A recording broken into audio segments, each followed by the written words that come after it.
ФТГ каршы күрөш уланууда. Түрк куралдуу күчтөрүндө ФТГ каршы катуу күрөштүн алкагында өзгөчө кырдаал аяктагандан бери 5587 кызматкер министрдин макулдугу менен түрк куралдуу күчтөрүнүн катарынан чыгарылды. Отставкадагы 1512 жоокердин катарлары калыбына келтирилди.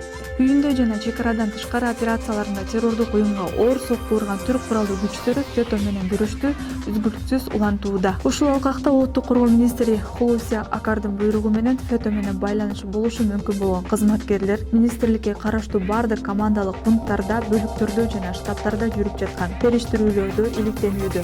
Өзгөчө кырдаал алынып салынгандан кийин 5587 кызматкер министрдин макулдугу менен ТСКдан чыгарылган. Ошол эле мезгилде 1512 пенсияга чыккан жоокерлердин катарлары да кайтарылып алынды. Ошентип 15-июлдагы чыккынчылык төңкөрүш аракетинен кийин түрк куралдуу күчтөрүнүн чыгарылгандардын жалпы саны 20566 жетти. Мындан тышкары кургактык күчтөрүнүн командачылыгына таандык чек ара бөлүктөрү чет өлкөгө мыйзамсыз качууга аракет кылгандарга көңүл бурбай жатышат. Ушул алкакта 2 жылдын ичинде чек ара кызматкерлери чет өлкөгө качууга аракет кылып жаткан 196 ФТО мүчөсүн кармашты. Улуттук коргоо министри Хулуси Акар бул темада буга чейинки билдирүүлөрүндө ФТОга каршы күрөш бардык террордук уюмдарда болгондой чечкиндүүлүк менен уланууда деп билдирген.